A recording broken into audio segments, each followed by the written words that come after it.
Hello and thanks for joining us from our studios in Israel. I'm Aaron Porras, here with ILTV's morning briefing. The I.D.F. has confirmed that last night's airstrikes have damaged or destroyed dozens of Iranian military sites throughout Syria. Though the dust is still settling, this is by far the largest Israeli assault on Iranian targets in the region.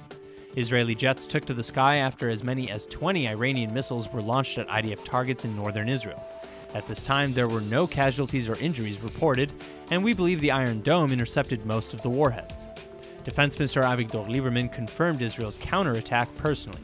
According to Lieberman, the I.D.F. wiped out nearly all of Iran's military sites in Syria, and at the same time, however, army officials warned that Iran is still quite capable of launching further attacks. Sirens broke out across northern Israel last night, sending Israeli citizens to the bomb shelter moments before Iranian missiles left Syrian airspace.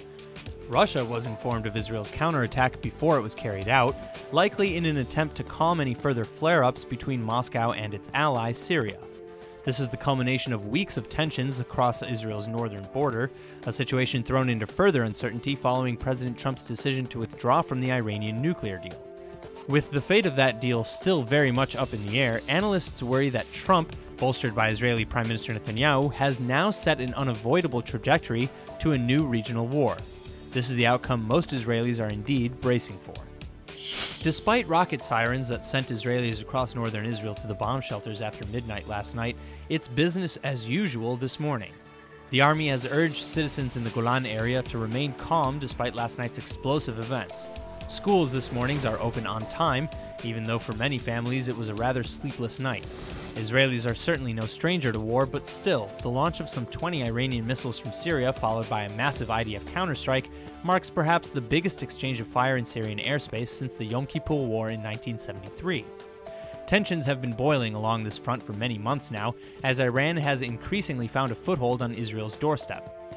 But that tension has clearly boiled over in the wake of President Trump's controversial decision to unilaterally withdraw America from the nuclear deal with Iran, something Prime Minister Netanyahu has lobbied for from the start. With no clear plan B on the table to prevent Iran from developing nukes, however, many say Netanyahu is actually pursuing a war with Tehran. The latest polls show a sizable surge of support for Netanyahu's Likud party following Trump's decision to nix the nuclear deal. If elections were held today, the Likud could see as many as 42 seats in the Knesset, from its current 30. Despite the obvious threat of war as a result of Trump's decision, the majority of Israelis actually support the nixing of the JCPOA. Interestingly, Trump's decision is wildly unpopular in the United States, though, where 2/3 of Americans agree that withdrawing was a mistake. It remains to be seen if the deal can be saved, or if a regional war is on the horizon regardless. With the opening of the new United States Embassy in Jerusalem set for next week, the leaders of Hamas have promised a bloody finale to the weeks-long March of Return protest. Hamas leaders have just delivered a chilling rally cry to hundreds of Gaza youths. They say that when the protests reach their climax next week on May 14th, their leaders will be ready to die for a decisive end to Israel's blockade of the Gaza Strip. This finale will mark the end of over 6 weeks of Palestinian demonstrations along the Gaza border. These rallies were initially declared a non-violent sit-in, but from the get-go, the clashes regularly erupted into bloodshed and violence aimed at the Jewish state. As many as tens of thousands of Palestinians clashed violently with I.D.F. forces stationed along the border, as troops responded to firebombs, stone throwing, and attempted infiltrations. The international community has repeatedly condemned Israel for its use of lethal force since the clashes began, and at this time over 40 Palestinians, including 2 teenagers and 2 journalists, have been killed by I.D.F. bullets. Some say this has won Hamas something of a PR war against Israel. Still, we've learned that Hamas is actually seeking a long-term ceasefire deal with Israel at this time. Reports say that an unnamed Western country is already brokering terms between Israel and Hamas. If true, the terror group would be willing to concede major terms, such as ending violence and agreeing to a prisoner swap in exchange for Israel easing its blockade of the Strip. Given Hamas's very public pursuit of violence leading up to next week's embassy opening, however, Israel is unlikely to entertain a ceasefire deal.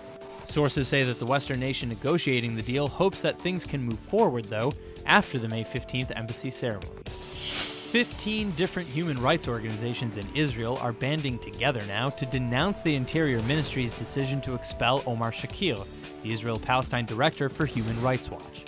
Shakir's work permits have been rescinded in the wake of allegations of long-standing support for the BDS movement. But the critics of this expulsion argue that such an action would put Israel squarely on a list of disreputable states, and that, quote, neither closing the borders to human rights groups and activists, nor other Israeli measures against organizations critical of the occupation will deter us or them from reporting human rights violations in areas under Israeli control, end quote. The statement finished by supporting Shakil's assertions that neither he nor they supported the BDS movement, and that they plan to bring the issue up in court. But in May of 2017, Shakil was barred from Bahrain for the FIFA Congress, on the grounds that he was identified as a foreign activist and journalist. Shakil told journalists at the time that he was going to the Gulf state to lobby for Israel to be banned from holding games in Israeli West Bank settlements. Strategic Affairs Minister Gilad Erdan, who recommended revoking Shakil's visa in the first place, said that, quote, even when they present a false pose of human rights activists, we will show the hypocrisy and the moral distortion of their actions and make them pay a price for work against Israel, end quote. Tel Aviv has just played host to the 5th annual AGRIVEST conference, where hundreds of startups and hundreds more entrepreneurs and investors from around 30 countries came together to shape the future of food. Awards were also given to the best startups in show, and 2 Israeli companies took center stage. Coming in first place, Weedout won the title of Best Israeli AgTech Company, thanks to their incredible new herbicide that works against particularly resistant weeds. In second was Aquinovo, which produces growth enhancers for farmed fish, a rapidly growing and in-demand industry. But aside from the top firms, participants from all over the world marveled at the massive variety of displays, calling this year's event a huge step up from the 100 or so attendees at the first conference in 2012. The conference was made possible through partnerships with Israeli startup incubator Trendlines, the IATI, the Israel Innovation Authority, and last but not least, Startup Nation Central. That's all for now. I'm Aaron Porras, and see you later with our main daily broadcast from Israel at 2 p.m. Eastern Time.